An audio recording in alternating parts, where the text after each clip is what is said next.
Supercars make their way out onto the circuit.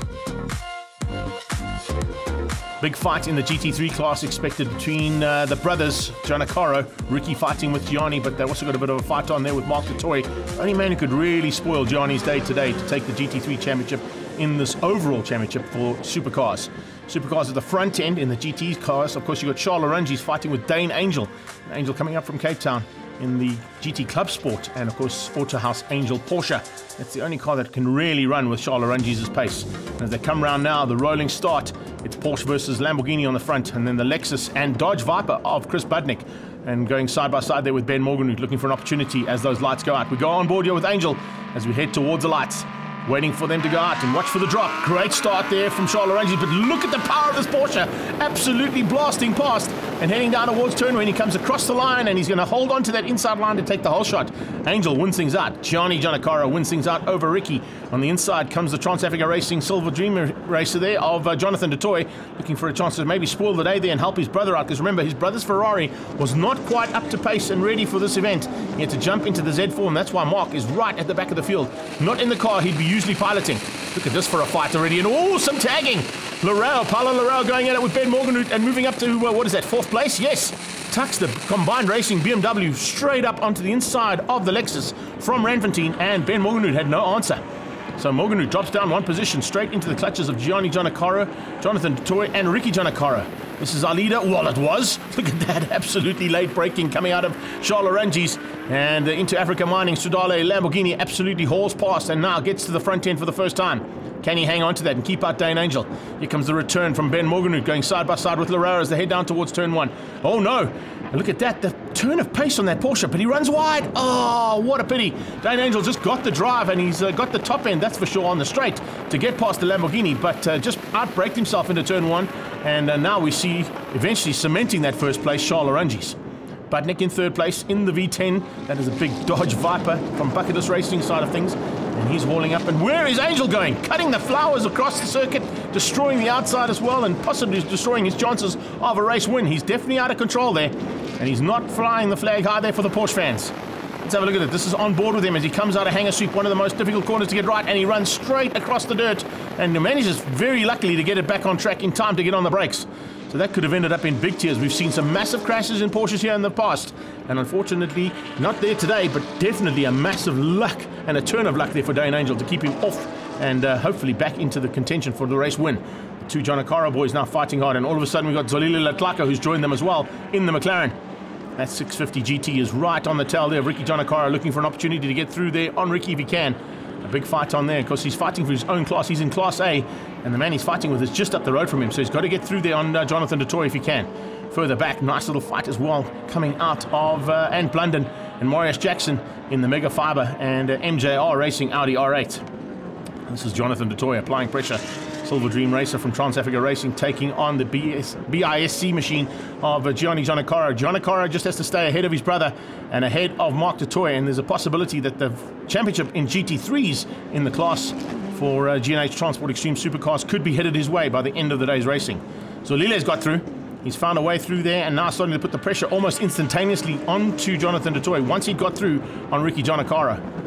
GIANNOCCARO didn't really have an answer, and I think that little 650 might have a slightly better turn of pace than the Trofeo Lamborghini that GIANNOCCARO's in. And they're fighting in their own little classes here as well, but now he's with the man he needs to beat in the class.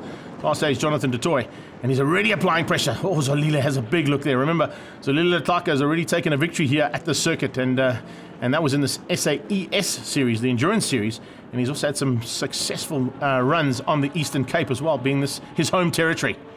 Heading up towards Dunlop now. Can he find a way through? No, he can't. Not just yet.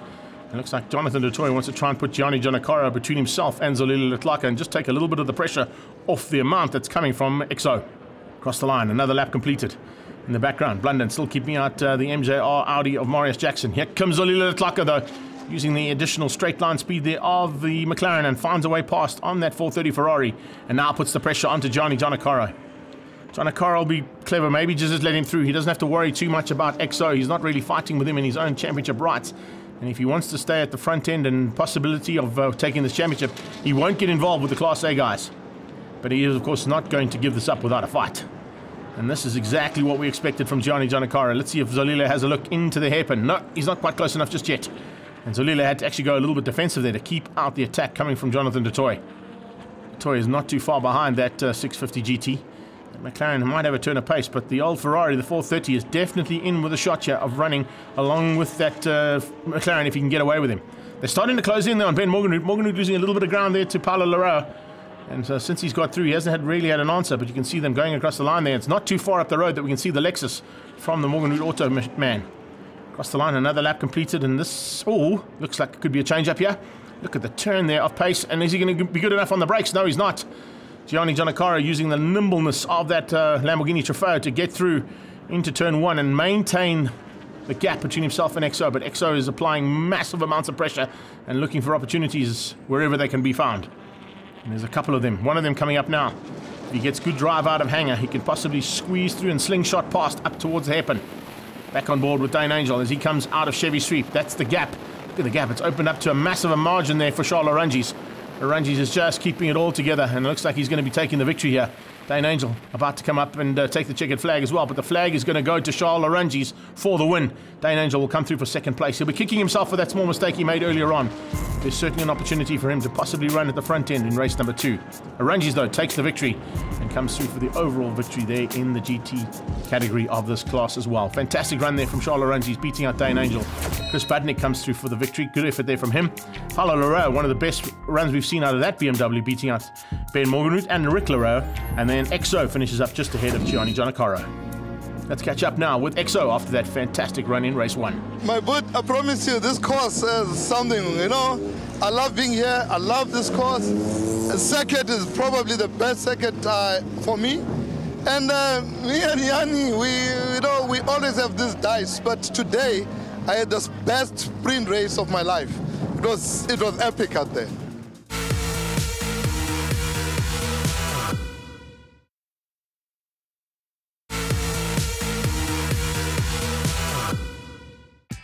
Welcome back to Quebec and Aldo Scribante circuit. More action coming from the G&H Transport Extreme Supercars now as we head into heat number 2. Look out for Uli Sana at the back end there in the second of the Z4s. Gianni and Ricky having a little bit of a conflab there to see exactly what's going to happen in the second heat, because it's all about just finishing the heat there for Gianni GIANNOCCARO to wrap things up in the GT3 battle. Dayne ANGEL will definitely be looking to turn his luck around and possibly beat out Charles Arungis after a fantastic fight between the Lamborghini and the Porsche in race number 1. As they roll out now, getting ready for the rolling start.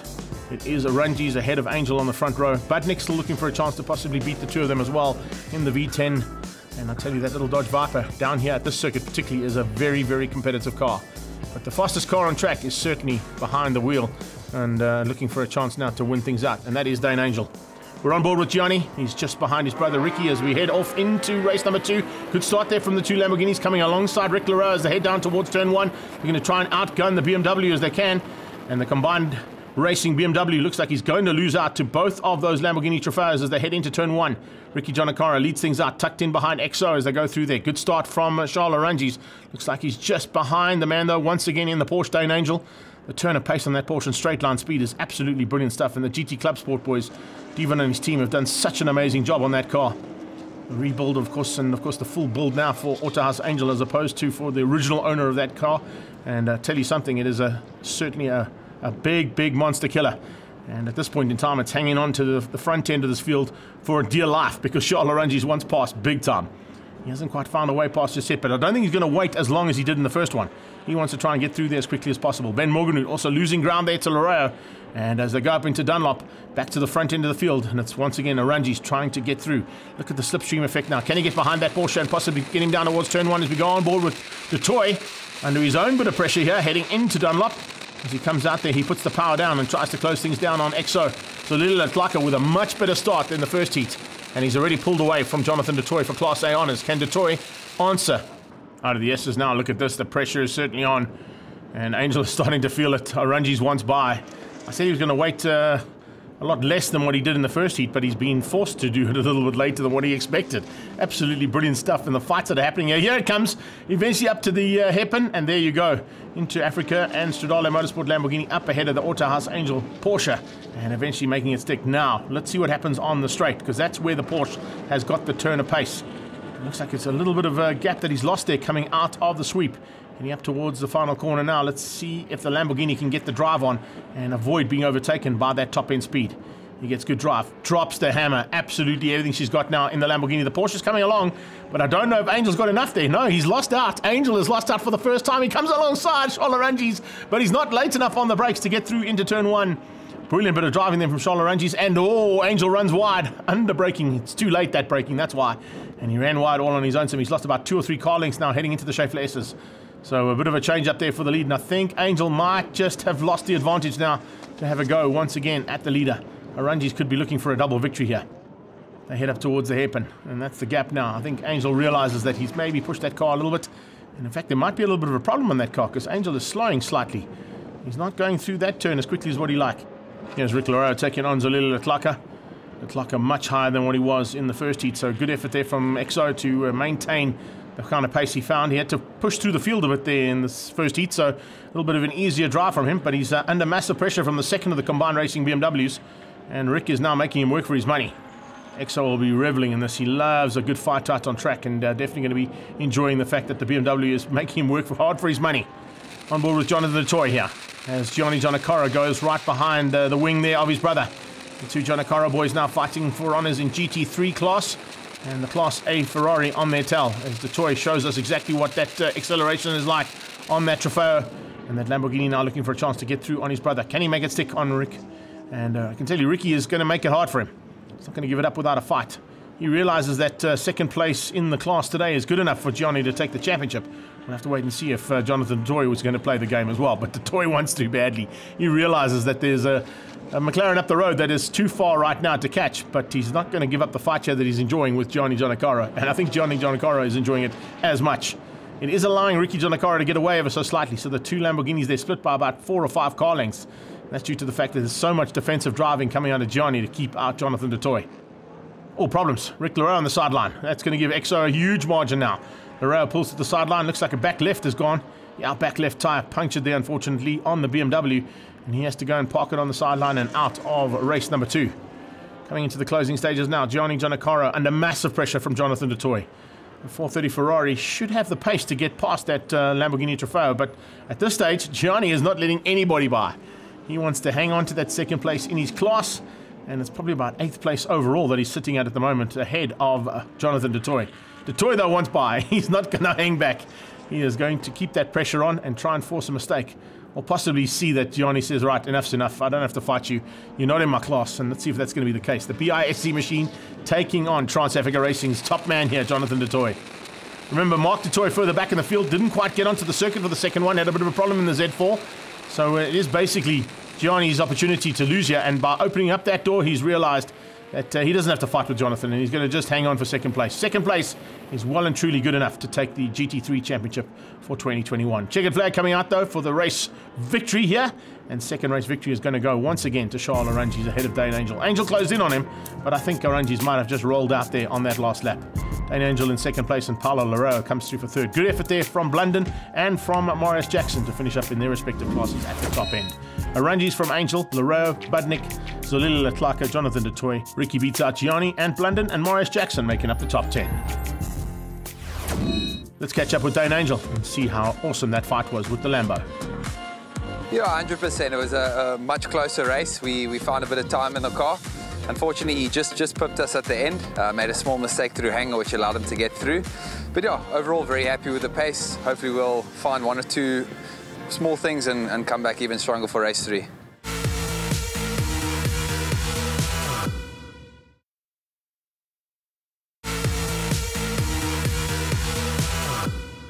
Welcome back to a very windy Quebec at Aldo Scribante circuit for Extreme Festival action. It's the regional championships that are down here for their getaway race for the season, and another third and final heat of the G&H Transport Extreme Supercars about to make its way out on circuit.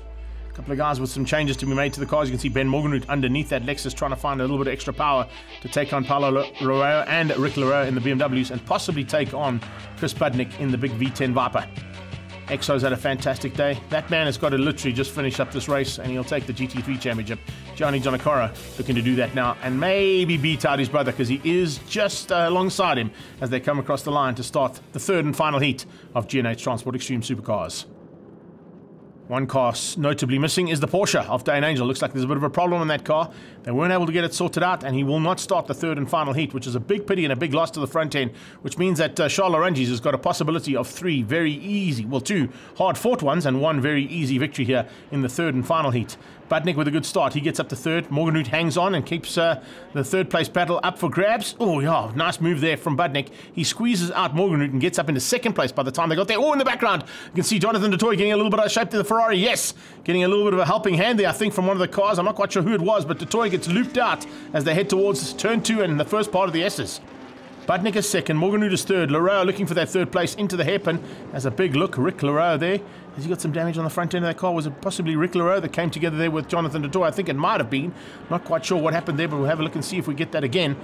No, it's Xolile. It's Xolile LETLAKA that's gone together. The 2 Class A competitors coming together into the S's. Let's have a look at this from Jonathan du Toit's point of view. He's on the outside of Paulo Leroux here. As they go towards the S's, he's going to come across. And as he comes across, I think there's going to be a McLaren on his inside. It was Xolile LETLAKA that gave him the tag. Wow, Rick Leroux. I did see a little bit of damage on the front end, which is why I said it was possibly Rick that was involved, but it was because he had to take evasive action and get onto the grass to avoid the spinning Ferrari. Very lucky to avoid that one and to survive as well. But once again, the battle continues. And this time out, up into third place, it's two-wheeled action from an, was it S1000RR BMW he's in there, as he slams it into turn 1 and gets up to third place. And Paulo Leroux is not holding back there on Ben Morganhood, as you can see, tagging that inside curb and making the move stick, cementing it big time as they head up into hang-on towards the hairpin, trying to close down on the Viper now. Budnik hanging on for second. No one's going to catch Xolile LETLAKA. He's miles ahead. All of a sudden, we can see in the background Rick Leroux also starting to close in there on Morganhood. So he hasn't given up, even though he had to take that off-track excursion. Hopefully it hasn't done any damage to his tyres. Remember, he had to change, and you can see there's a new back left wheel there on the car. In fact, 2 brand new back tyres there and wheels on the back of that car after the puncture in race number 2. Morganhood. Has he got an answer here to Paulo Leroux? I don't think he has. That Lexus is very good, but that Combined Racing BMW is exceptionally strong here this weekend. And he's closing in on the Viper of Chris Budnik. And the flame out of the side of that thing. Absolutely brilliant stuff to see it. Under braking. Huge big backfire flame coming out the side of those exhaust pipes. And it's very windy here today. As I said, 65 km/h wind starting to gust down that main straightaway. Making the braking very difficult for these cars. Especially the ones with the big wings. They're going to get additional push from that wind.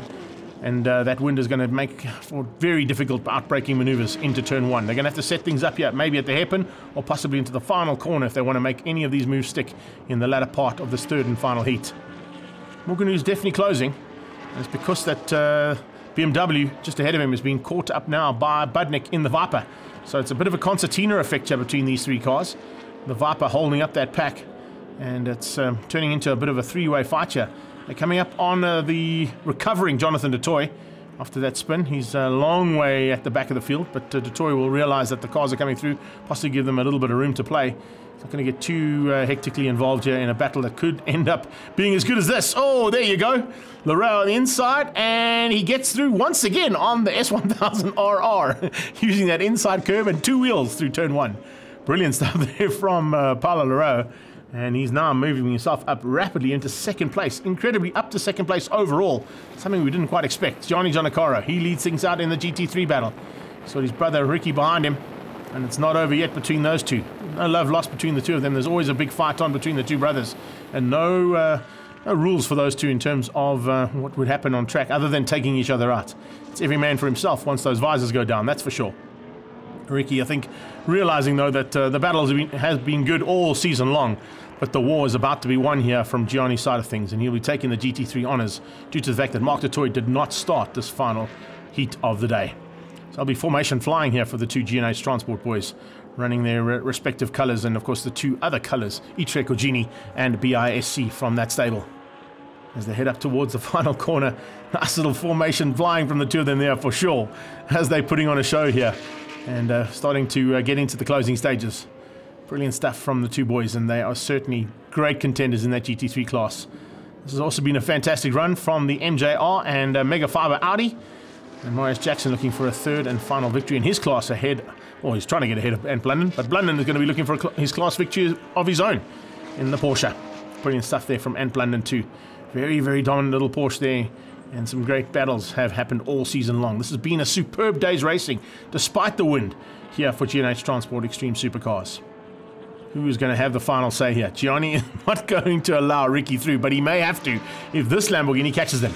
This is the GT3 Evo Hurricane about to catch those two little Lamborghini Trofeo cars, and the possibilities that they may just give up the opportunity here. Or are they going to let him through? No, they're not. They're going to make Xolile LETLAKA's work for his money.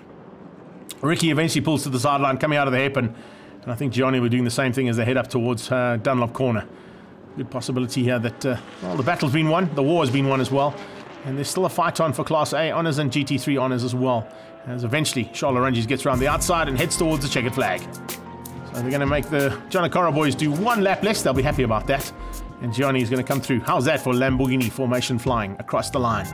Brilliant stuff. Xolile LETLAKA ahead of Paolo Leroux, Benjamin Morganroot taking third place ahead of Rick Leroux.